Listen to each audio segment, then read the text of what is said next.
All right, today's lecture is on Rickettsias, Chlamydias, Spirochetes, and Vibrios. All right, we'll start with talking about Rickettsias. So Rickettsias are teeny tiny, extremely small. They appear to almost not have a cell wall because they have very little peptoglycan present in the cell wall. These are considered obligate intracellular parasites. They are unusual because they actually have functional genes to make their own protein to produce ATP and reproduction. Compare that to viruses. Viruses are also referred to as obligate intracellular parasites, but they can't do any of those things. They have to take over the machinery of the host cell to do all of those things. Rickettsia can do those things. There are four genera of this that present or cause diseases in humans that we'll be talking about. All right, Rickettsiae is or the Rickettsia genus is the first we're going to talk about. These are non-motile aerobic bacteria, so they can't move and they require oxygen. They are transmitted via arthropod vectors, so insects. They live in the cytosol of the host cell, and there are three species that cause most of the human infections: Rickettsiae, Rickettsia prowazekii, and Rickettsia typhi.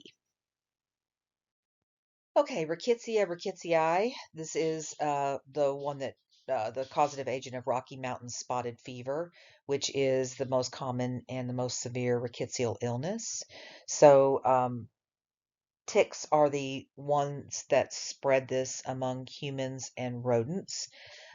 Typically, if you are infected with this, you develop a rash on the trunk and the appendages. 5% of patients who are infected with Rocky Mountain spotted fever die from this. There are good antimicrobials out there to take care of it. And of course, the prevention for this is to avoid ticks. There is a microbiology video tutor available to you, so you can look at this disease in depth on Rocky Mountain spotted fever. The next one we're going to talk about is the causative agent of endemic typhus. So this causes high fever, depression, and a rash. Lice are the ones that transmit the bacteria to humans. So human body louse is the singular of lice. Humans are the primary host. This occurs in crowded, unsanitary conditions and prevalent in developing third world, fourth world type countries like Africa, Central and South America, and China. It's treated with either doxycycline or another drug. Its best prevention is good personal hygiene, and vaccines are available for high risk populations. And then Rickettsia typhi, murine typhus. This causes fever, headache, chills, muscle pain, and nausea. Rodents are the major reservoir. The fleas transmit the bacteria among the animal hosts and to humans. This disease is typically not fatal, most commonly seen in the southern portion of the United States. It's endemic in every continent except Antarctica. It's treated with doxycycline, and it's prevented by avoiding the arthropod vectors or the fleas.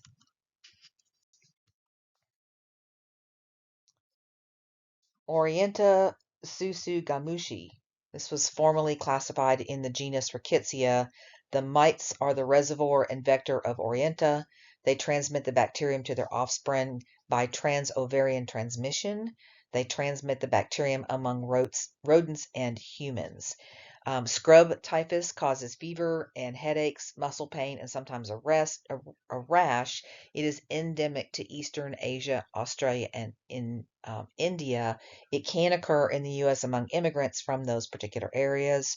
We treat this with antimicrobials, and of course, we want to prevent exposure to mites. Ehrlichia and anaplasma, sorry. These cause two emerging diseases in the U.S. Ehrlichiosis and anaplasmosis. Both resemble the spotted fever rickettsiosis without the rash. These ticks are the vectors that transmit these bacteria. There's three developmental stages in the leukocyte. So this is going to affect the white blood cells, the elementary body, the initial body, and the corolla. Um, the treatment for this is immediate antimicrobials to prevent any complications and, of course, to avoid ticks. So this is taking a look at the growth and reproduction cycle of these two particular diseases in an infected leukocyte. So it enters up at the top, and then it forms something called the elementary body in the phagosome. So the phagosome is what we produce when we engulf or phagocytose something, and then the cell puts a little bit of its cell membrane around the whatever it is it brought in. In this case, the microbe that it brought in. So we call that structure a phagosome. And then it starts to divide, and we call it the initial body, and then it continues to divide. So it gets to the morula. Morula means that there are 4 cells, right? And then it releases those on the other side of the white blood cell into the body so they can go and infect other white blood cells. So here's the geographical distribution of this. And so areas that are just hashed with they're white but have a hashed with a blue stripe is where ehrlichiosis is present. Ones that are just purple, which look like mostly Southwest, but one in the Midwest is anaplasmosis. And then the ones that are purple with the slash lines through them have both. And then the ones that are white with the NN are not notifiable in this state. In other words, they may have cases of it, but it's not something that they're required to report to the state. And then there are several states where there's nothing, which means they don't have any cases at all. So a nice summary table of the different organisms and how it is transmitted. What's the vector? Again, arthropods. So fleas and ticks and lice, mites, those kinds of things. And then the reservoir, in other words, where is it? Where does it stay? Where does it live? Where can it be found? And then the diseases that it causes.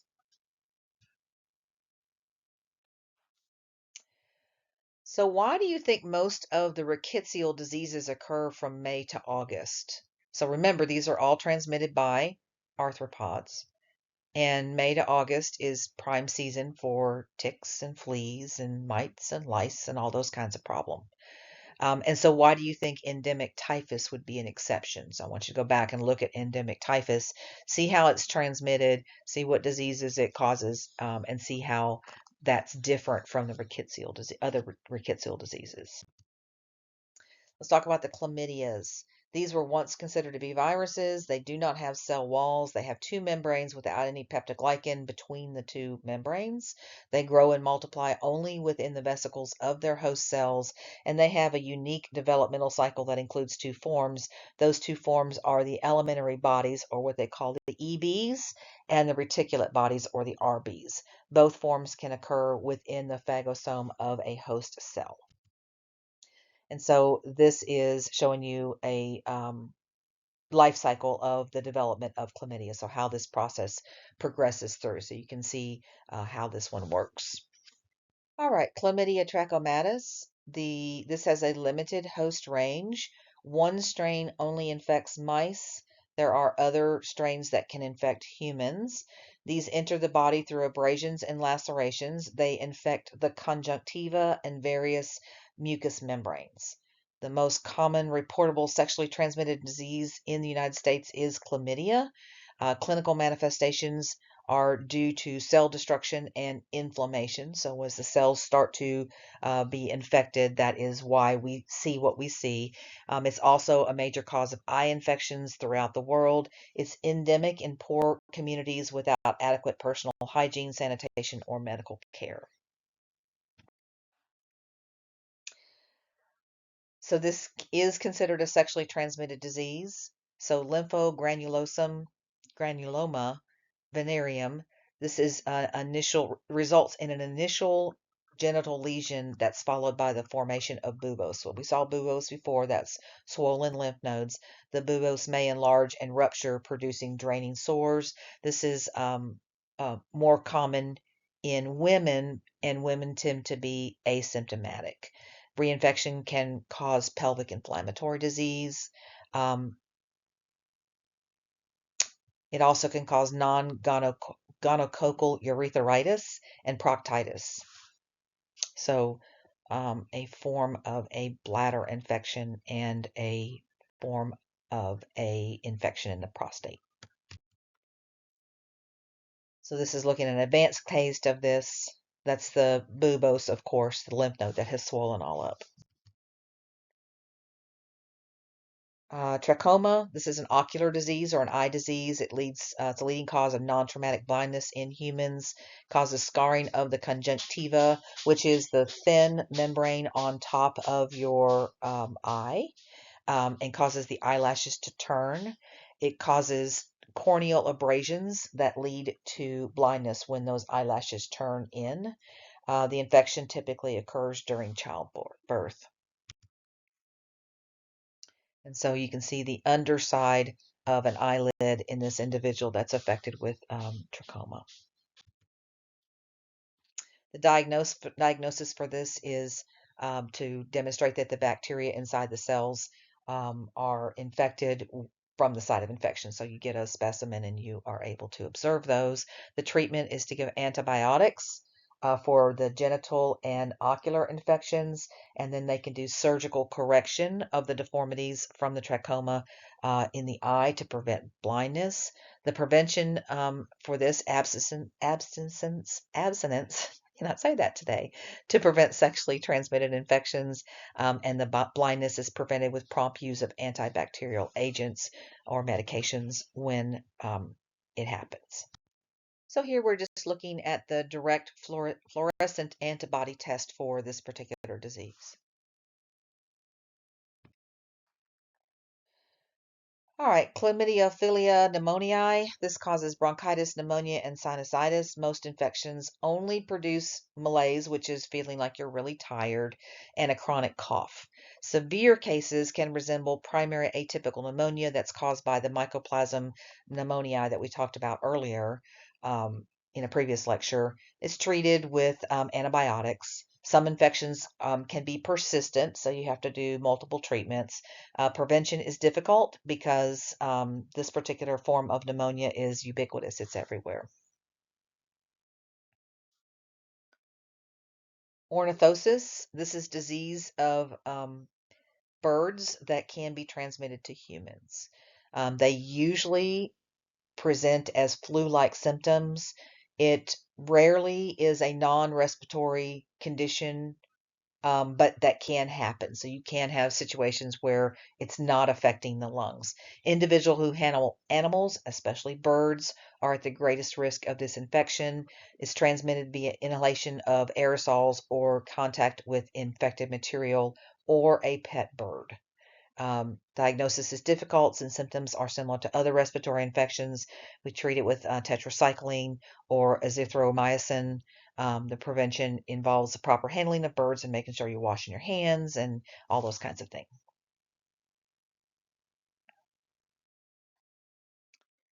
So another overview slide that's looking at all of the different tiny microbes that we've talked about and the different features of those. So the Rickettsias, the Chlamydias, the mycoplasms, and the viruses, and then, how are they different as far as their cellular features, their diameter, their lifestyle, and so on. So a nice way to kind of summarize and clarify which ones are which, and a continuation of that.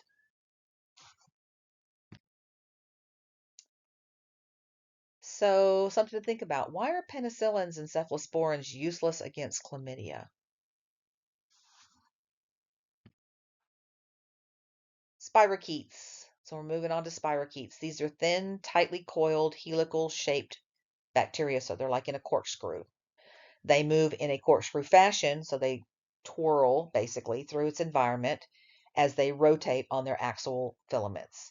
This enables pathogenic spirochetes to burrow through the host tissues. So that's a new way for them to gain entry. We haven't seen anything like this. So there are 3 genera that cause human disease: Treponema, Borrelia, Leptospira. So let's talk about the Treponia first, and we'll talk about Palladium. This is the pathogen of humans only. So it doesn't affect anything besides humans. It's difficult to study. It's difficult to culture. It is the most widespread Tryponium strain. It is a causative agent of syphilis. Syphilis occurs worldwide. Transmission of syphilis is almost solely via sexual contact. It is an endemic disease among sex workers, men who have sex with other men, and users of illegal drugs, IV drugs specifically.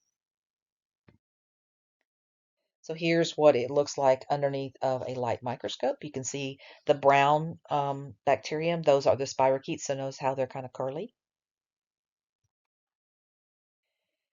And looking at the incidence of adult syphilis in the United States. So across the bottom of our graph is the year.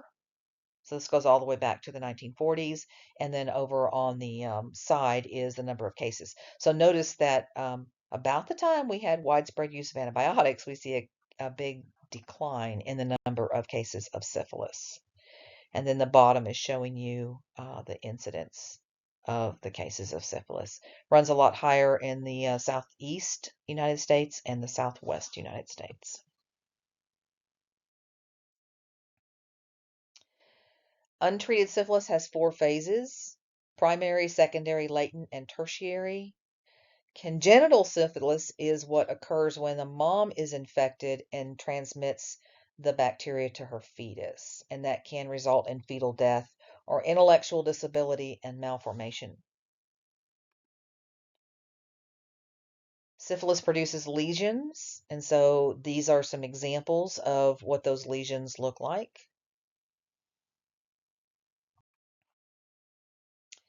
This is diagnosed using an antibody test against bacterial antigens. Tertiary syphilis is difficult to diagnose. The treatment for this is penicillin, unless you can't take penicillin.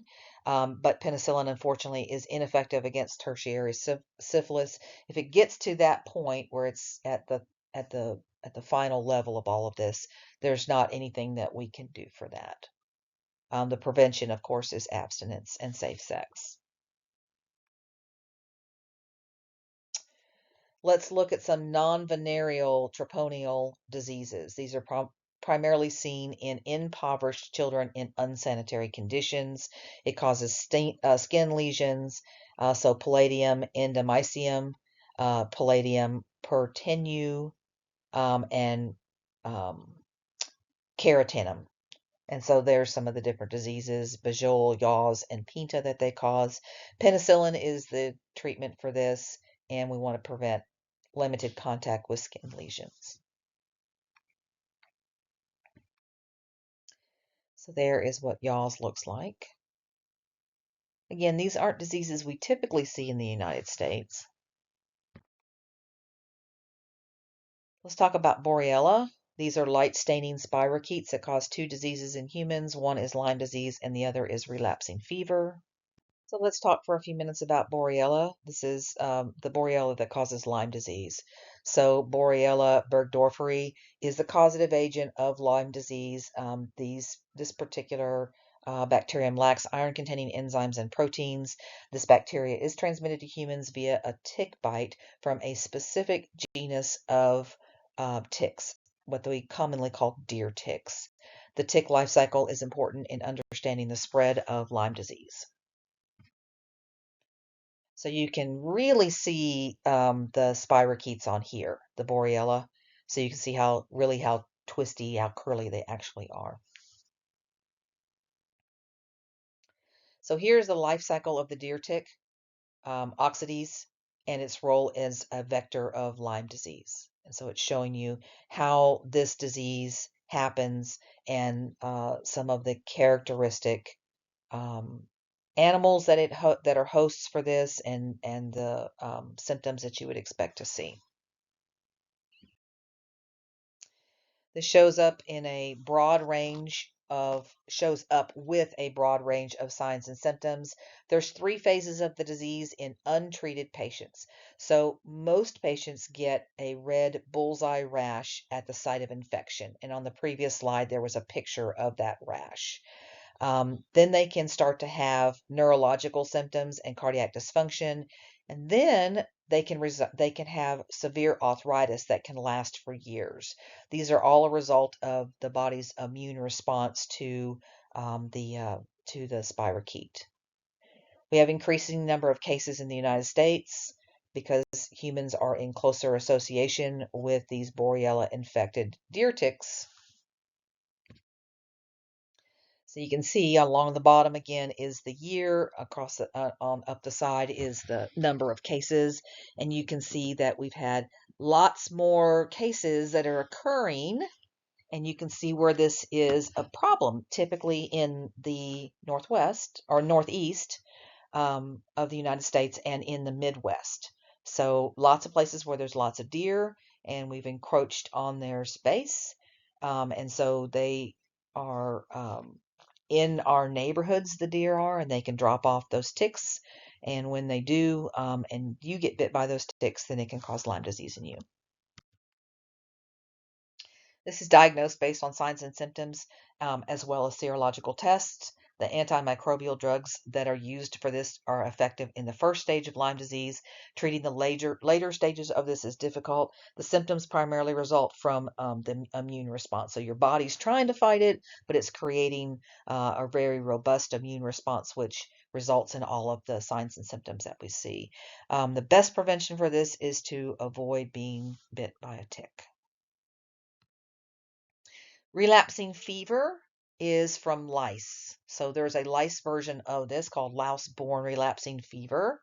Borrelia recurrentitis is the causative agent. It's transmitted to humans, again, by the human body louse, and it occurs in Africa and South America. There is a tick-borne version of this called tick-borne relapsing fever. There are several Borrelia species that can cause this disease, and of course, this is transmitted to humans by soft ticks. So earlier they were saying hard ticks versus soft ticks. Soft ticks are what we commonly in the South call seed ticks. Their body is squishy. Hard ticks are the ones whose body's not squishy at all. This particular condition occurs worldwide. This is characterized by reoccurring episodes of septicemia, which is blood poisoning, and fever, again, due to the body's repeated efforts to try to clear the spirochetes from the body. So taking a look at the time course of recurring episodes of the fever and relapsing fevers. So you can see along the bottom are the days, how many days we're into here, and up the side is the body temperature. And so you see you have the first antigenic challenge, or the first time your body tries to clear it. And so you have a fever right around day 10, and then it goes away. And then you have a fever that comes back when you have the second antigenic challenge, meaning that your body tries for a second time to clear the spirochetes from the body. And so you see you have a fever around days 18, 19, and 20. And then you have it settles back down, and then you have another spike. So you see that's why they're calling it relapsing fever, is you think you're fine and then it comes back.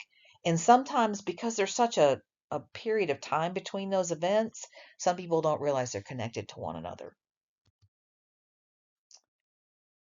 So observation of the spirochetes is the primary method of diagnosis for this. Successful treatment is using antimicrobial drugs. Of course, preventative measures for this include things like avoiding ticks and lice, good personal hygiene, and the use of chemical repellents if you're going to be out in the woods.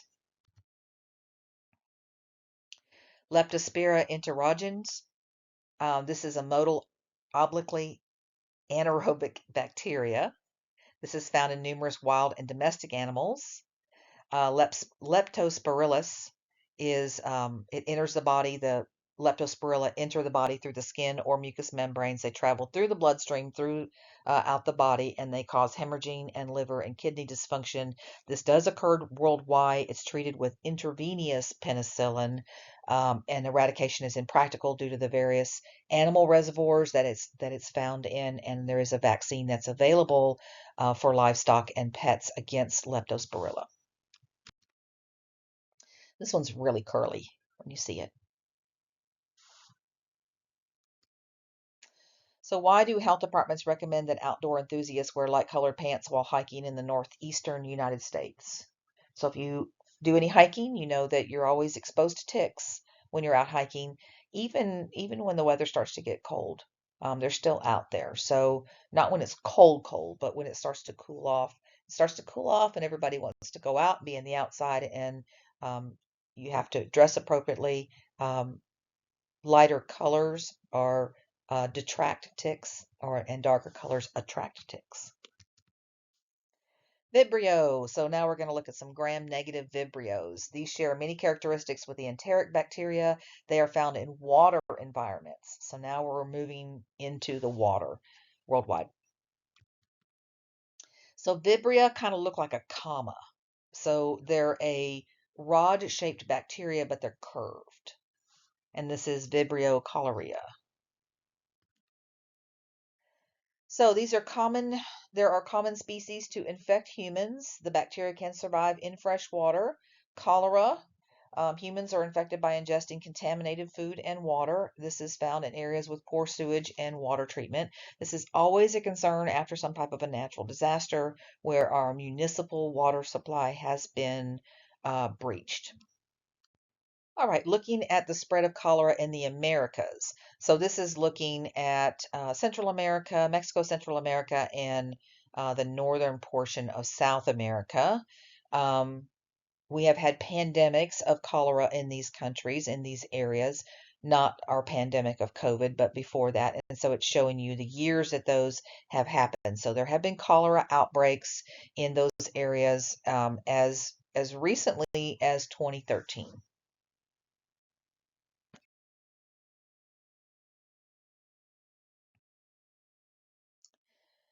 So cholera produces something called rice water stool. So the person has diarrhea and it looks like it's very ricey in appearance. The most important virulence factor is the cholera toxin. This causes severe loss of fluid and electrolytes, rapid dehydration, metabolic acidosis, and shock can occur.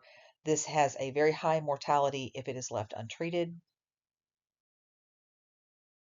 This is showing you the action of the cholera toxin in the intestinal cells. So it literally ruptures, causes the intestinal cells in the large intestine to become very leaky.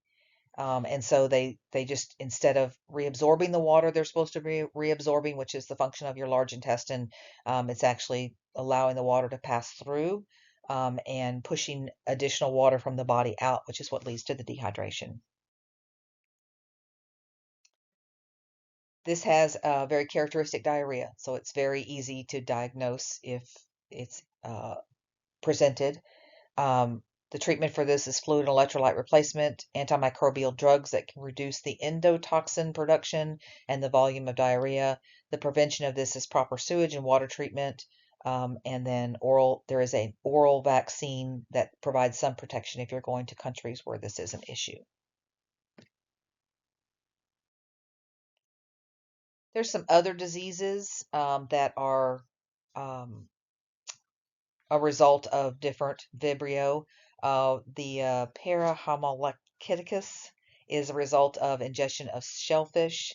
This causes cholera-like gastroenteritis.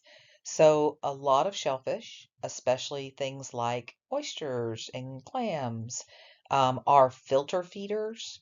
And so that means they suck water in one side and filter out their food and then send it back out the other end, usually of the animal, of the oyster or the clam. So anything that's in that water now is inside the body of that animal. And so if we choose to eat that animal and it's not properly cooked, we can get sick from it. Vulnificus